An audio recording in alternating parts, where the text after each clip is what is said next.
Linda Lavin and others in the show Alice, known to the generation that watched it as kids, Mel's Diner. Mm,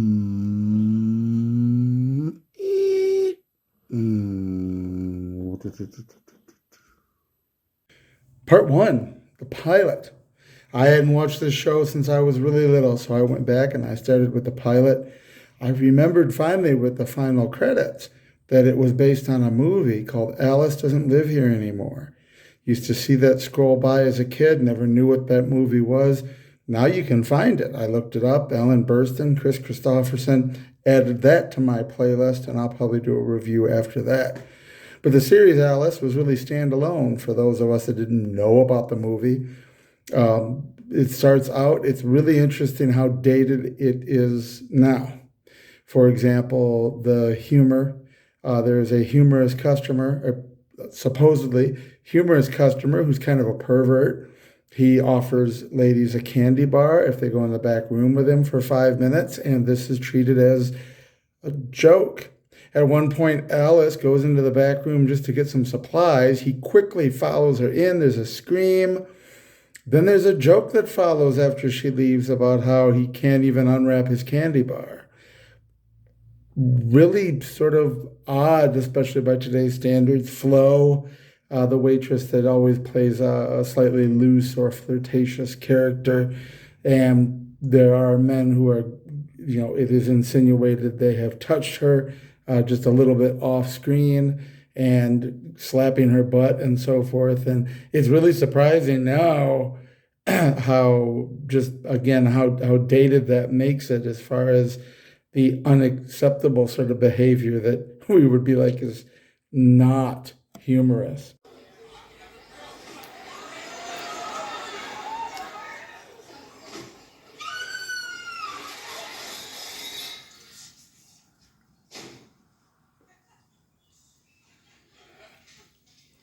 I don't want a candy bar.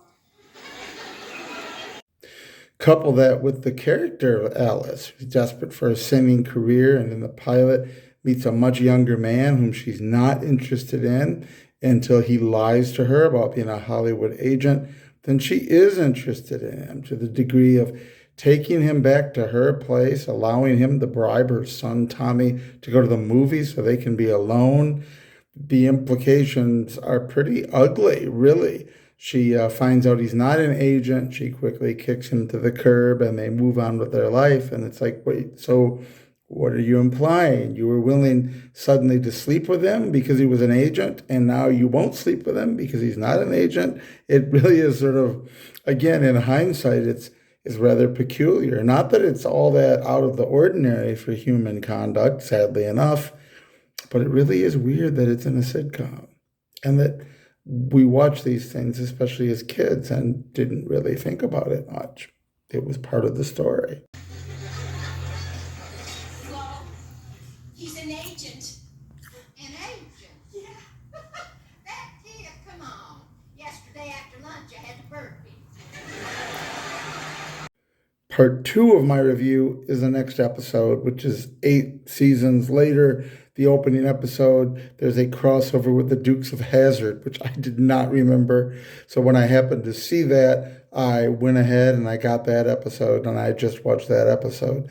J.D. Hogg, Boss Hogg, and Enos appear at Mel's Diner. They try to cheat Mel out of the diner. Now, by this time, you can see the progression of the show, where now the characters have changed. This is after Flo had left and Jolene is in the cast. There's sort of a humorous tribute to the song Jolene by Dolly Parton when J.D. Hogg comes to visit his distant cousin Jolene. Jolene.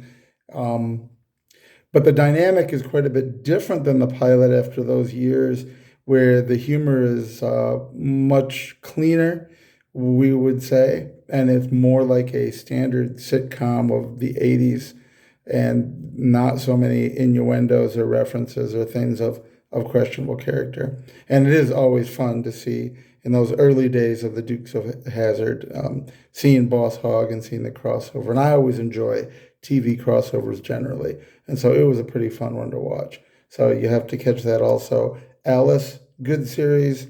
but definitely dated at the beginning to the time in which it began. A peculiar time, even for those of us that were living then and watching. In hindsight, we're like, we thought that was funny, but it does get better later.